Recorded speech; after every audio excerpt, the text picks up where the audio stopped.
Selamat berjumpa lagi, saudara-saudari yang dikasihi Tuhan, mengasihi Tuhan Yesus Kristus.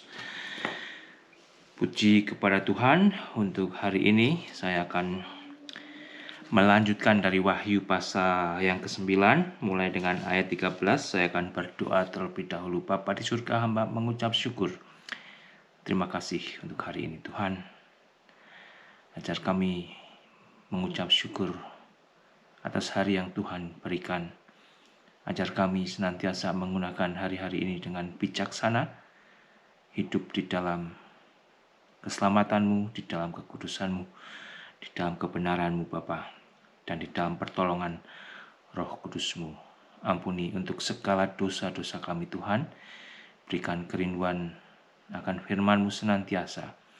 Dan saat ini hamba akan melanjutkan dari Wahyu pasal ke-9, yang boleh memberkati, Kau juga yang boleh menolong kami untuk mengerti maksud daripada firman-Mu. Dalam nama Tuhan Yesus hamba boleh berdoa dan mengucap syukur. Amin. Oke saudara, saya akan melanjutkan dari Wahyu pasal yang ke-9. Kalau kemarin kita sudah membaca dari ayat 1 sampai dengan yang ke-12, di situ kita sudah membaca akan terjadinya penyiksaan dahsyat selama 5 bulan. Penyiksaan dahsyat. Orang hanya disiksa selama 5 bulan, tetapi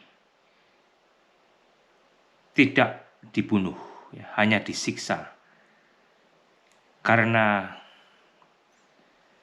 sakitnya siksaan tersebut, orang mau mati tetapi kematian melarikan diri dari mereka.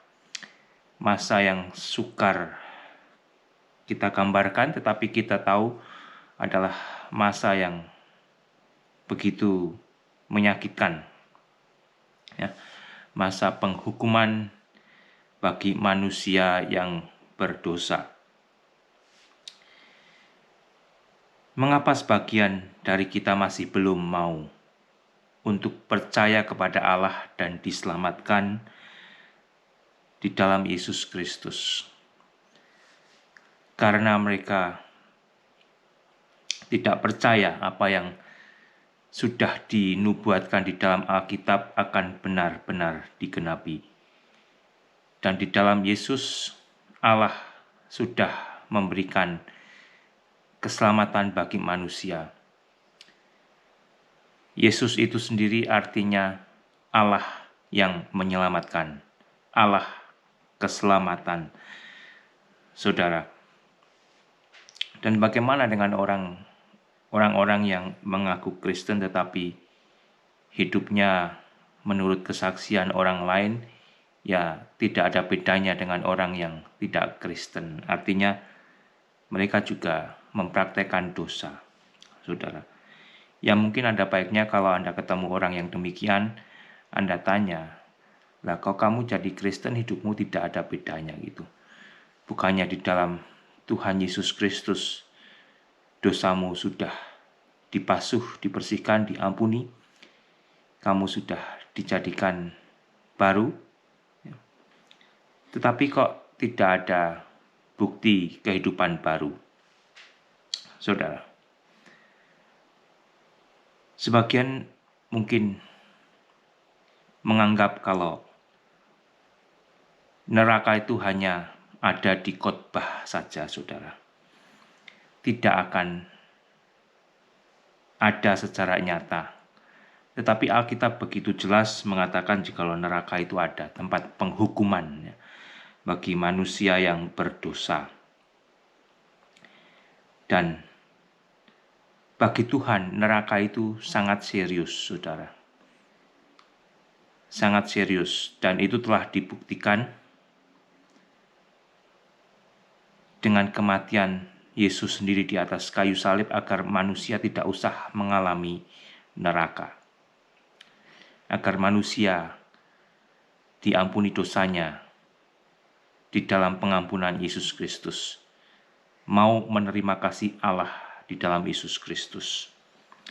Karena kembali neraka itu begitu menyakitkan. Ya. Neraka itu begitu menyakitkan, saudara. Ya. Kalau Anda saat ini yang mendengar orang yang sudah mengaku Kristen, hati-hati jangan bermain dengan kekristenan Anda.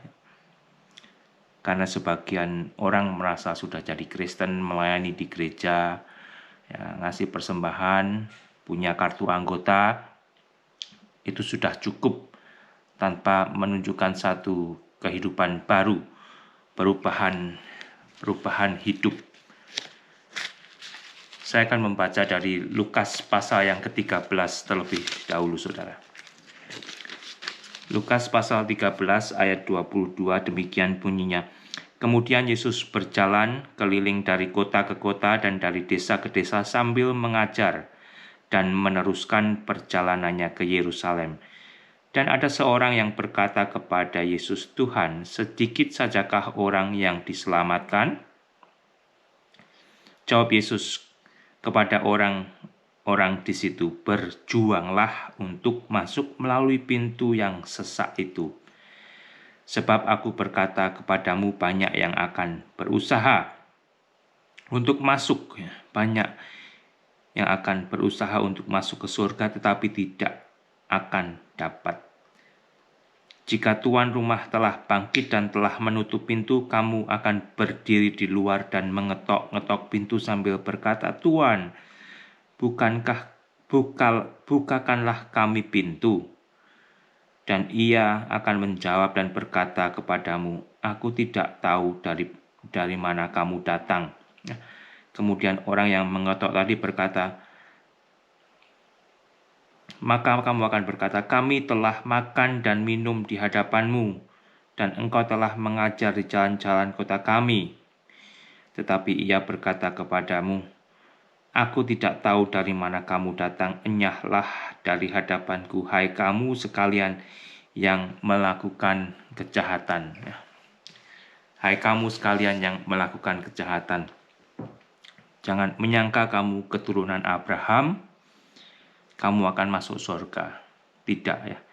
Jangan kamu menyangka kamu anak pendeta, kamu akan masuk surga. Jangan menyangka kamu sudah memiliki kartu anggota gereja, kamu akan masuk surga. Jangan menyangka kamu sudah memberikan uang, kamu sudah ikut mengambil bagian di dalam pelayanan gereja, bahkan jadi pendeta. Ya. Jangan menyangka kamu akan masuk surga kalau kehidupanmu jahat di mata Tuhan. Tidak ada bukti kehidupan baru, kehidupan di dalam penebusan Yesus Kristus. Wahyu pasal ke-9 ayat 13. Lalu malaikat yang ke-6. Kita sampai di malaikat yang ke-6, meniup sangkakalanya dan aku mendengar suatu suara keluar dari keempat tanduk mezbah emas di hadapan Allah. Dan berkata kepada malaikat yang ke-6 yang memegang sangkakala itu, lepaskanlah keempat malaikat yang terikat dekat sungai besar Efrat. Jadi ada 4 malaikat yang terikat dekat sungai Efrat. Dan keempat malaikat tersebut diperintahkan untuk dilepaskan. Ayat 15, maka dilepaskanlah keempat malaikat yang telah disiapkan bagi jam dan hari, bulan dan tahun untuk membunuh sepertiga dari umat manusia. Sepertiga, saudara. Kalau di meterai keempat, ya, dengan kuda dan penunggangnya diberi 1/4 dari manusia untuk dibunuh. Dan di sini kita membaca sepertiga. Ya. Kalau misalkan 8 billion, 1/4-nya 2 billion, masih sisa 6 billion. Dan di sini sepertiganya dari 6 billion, 2 billion, jadi tinggal 2 billion. Ya. Setengah dari penduduk bumi sudah dibunuh mati di dalam murka besar Allah ini sampai dengan pasal 9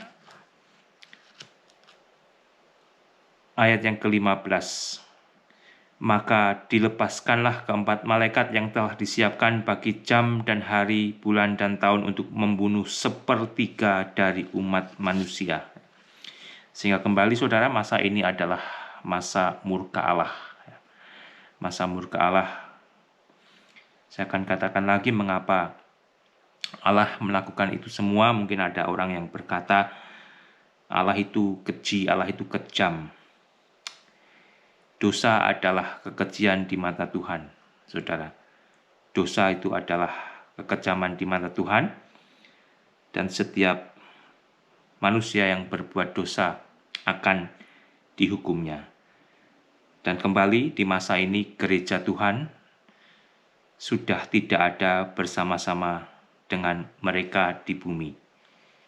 Karena masa tersebut adalah masa ditumpahkannya murka Allah, masa tribulasi. Dan Allah tidak memurkai gerejanya, Allah tidak memurkai jemaatnya bersama-sama dengan manusia berdosa. Jadi kalau Anda mau diselamatkan oleh Allah yang telah mengasihi Anda, terimalah Yesus, saudara. Terimalah Yesus sebagai Tuhan dan Juru Selamat Anda. Dan bagi Anda yang sudah jadi Kristen, yang sudah percaya kepada Yesus, tinggallah di dalam kekudusan Allah yang sudah dianugerahkan Anda di dalam Yesus. Anda sudah dibasuh bersih dosanya di dalam Yesus. Anda sudah diberi pakaian baru, pakaian yang putih. Kenakanlah pakaian baru tersebut di dalam kehidupan Anda, sehingga Anda tidak perlu khawatir, Anda tidak perlu takut untuk memasuki masa tribulasi atau masa murka Allah. Kalau Anda ternyata luput ketika Tuhan datang nanti untuk mengangkat gerejanya, ternyata Anda adalah orang yang mengaku Kristen tapi tidak terbawa, ingatlah. Mengapa Anda tidak terbawa? Satu-satunya Anda atau saya atau kita tidak ditemukan Tuhan sebagai orang yang sudah dikuduskan Allah di dalam Yesus Kristus. Kita masih diberi kesempatan, saudara, untuk bisa bertobat di masa tribulasi, tetapi kembali, harganya adalah kematian. Kita akan dibunuh karena Yesus di masa tribulasi itu, tetapi pada akhirnya kita akan masuk surga. Sehingga saat ini, saudara, masa gereja, masa Wahyu pasal yang kedua adalah masa anugerah. Masa di mana Anda diberikan kesempatan untuk diselamatkan dari murka Allah, untuk percaya kepada Allah penyelamat, Yesus yang adalah Mesias, Kristus yang adalah Juru Selamat, yang Allah berikan kepada manusia. Saya ulang lagi dari Wahyu 9:15, maka dilepaskanlah keempat malaikat yang telah disiapkan bagi jam dan hari, bulan dan tahun untuk membunuh sepertiga dari umat manusia. Dan jumlah tentara itu ialah 20.000 laksa pasukan berkuda. Aku mendengar jumlah mereka. Jadi keempat malaikat tersebut memiliki 20.000 laksa pasukan berkuda. Maka demikianlah aku melihat dalam penglihatan ini kuda-kuda dan orang-orang yang menungganginya.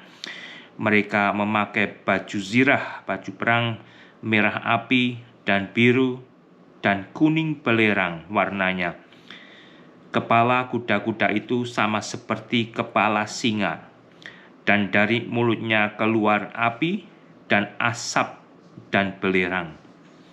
Oleh ketiga malapetaka ini dibunuh sepertiga dari umat manusia, yaitu oleh api dan asap dan belerang yang keluar dari mulutnya, sebab kuasa kuda-kuda itu terdapat di dalam mulutnya dan di dalam ekornya. sebab ekornya sama seperti ular. Mereka berkepala, dan dengan kepala mereka itu mereka mendatangkan kerusakan. Tetapi manusia lain yang tidak mati oleh malapetaka itu tidak juga bertobat dari perbuatan tangan mereka. Mereka tidak berhenti menyembah roh-roh jahat dan berhala-berhala dari emas dan perak, dari tembaga, batu, kayu, yang tidak dapat melihat atau mendengar atau berjalan. Dan mereka tidak bertobat daripada pembunuhan, sihir, percabulan, dan pencurian. Luar biasa.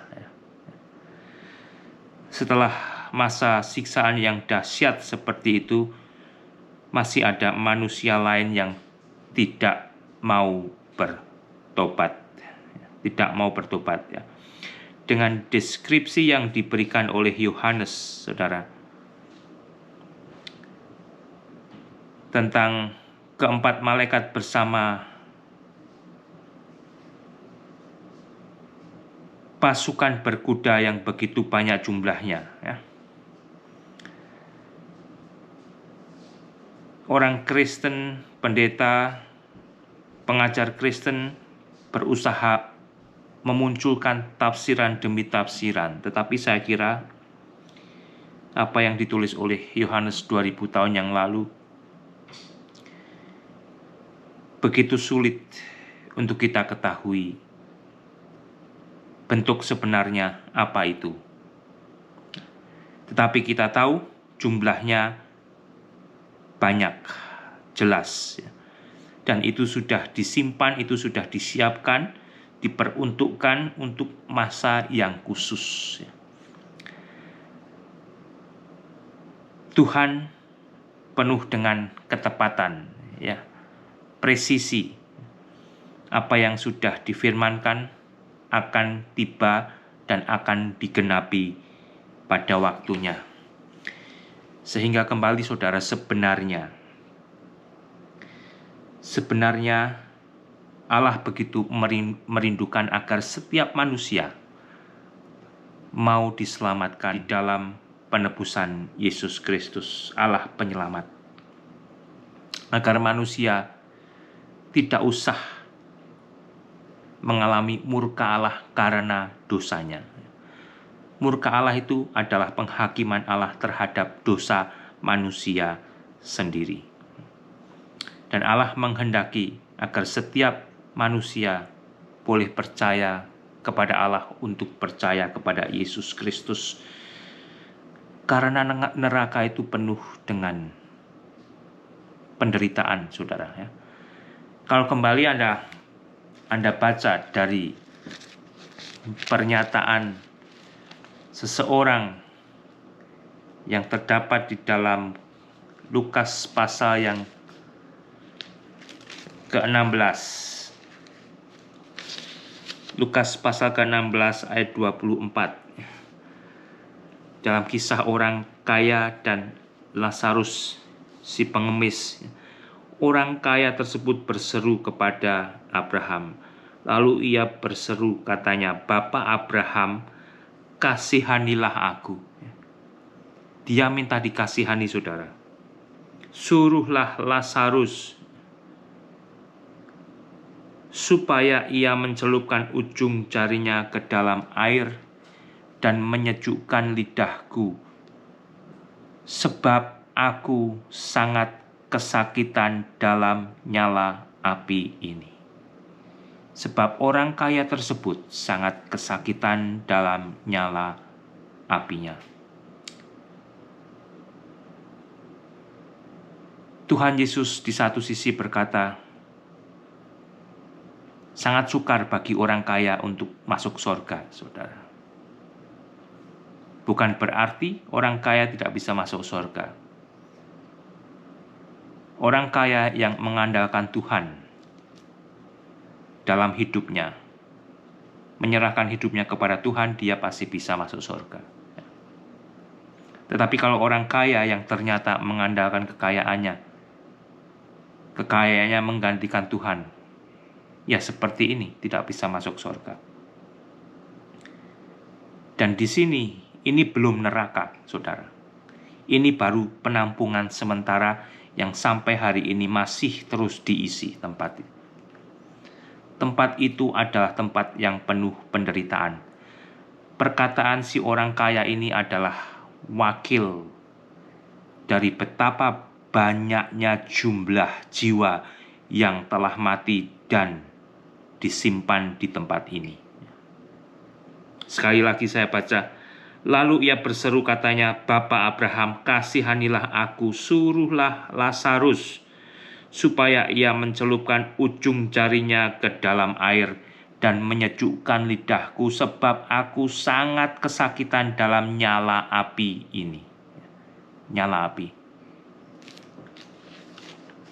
Tempat yang penuh dengan kepanasan. Belum lagi nanti ketika pada akhirnya akan dihakimi di penghakiman tahta putih dan dibuang ke dalam neraka, lautan api kekal selamanya. Itu jauh lebih menderita. Jauh lebih menderita, saudara. Dan meskipun di dalam peristiwa nanti yang terjadi di Wahyu 6, 7, 8, 9, dan sebagainya, manusia dihukum, disiksa, dilimpahi murka Allah, sebagian masih belum mau bertobat. Sebagian masih belum mau bertobat. Mereka tidak bisa belajar dan mengerti. 5 bulan penyiksaan itu sebetulnya masih ada kesempatan bagi mereka untuk bertobat. Daripada nanti di dalam kedegilan hatinya mereka harus mengalami murka Allah, penghakiman kekal, kematian kekal yang sebenarnya, saudara, neraka itu disediakan untuk iblis dan malaikatnya. Tetapi kepada manusia yang lebih memilih tidak mau percaya kepada Allah di dalam Yesus Kristus, lebih memilih untuk percaya kepada iblis bapa segala dusta dengan menolak Yesus, akan juga dibuang ke tempat tersebut. Di dalam Matius 25 ayat 41 saya akan membaca.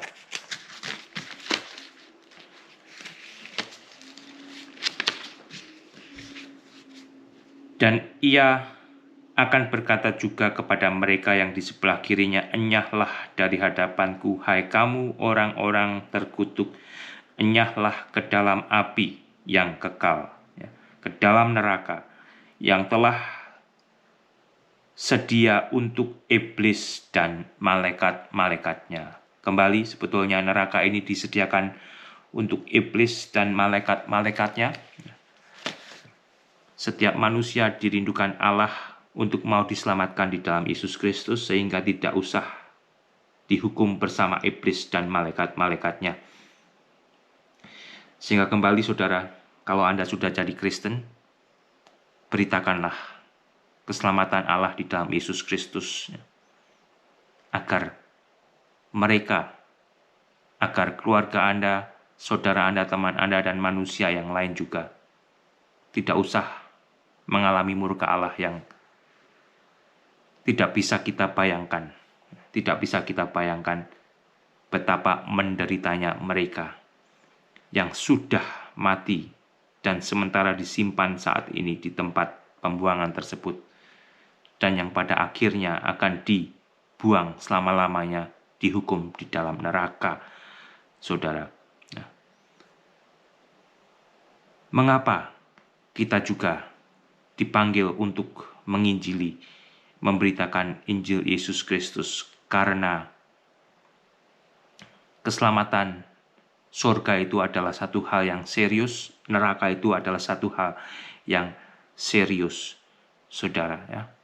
Surga atau neraka bukan hanya ada di khotbah, tetapi surga dan neraka benar-benar tempat yang ada, yang akan menjadi tempat penghunian manusia yang mau percaya kepada Allah, yang mau diselamatkan di dalam Yesus Kristus. Mereka akan menghuni surga.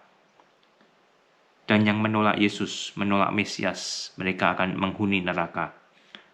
Dan sebagian yang telah terlebih dahulu mati percaya kepada Mesias, kepada Yesus Kristus, mereka juga sudah tahu menikmati surga.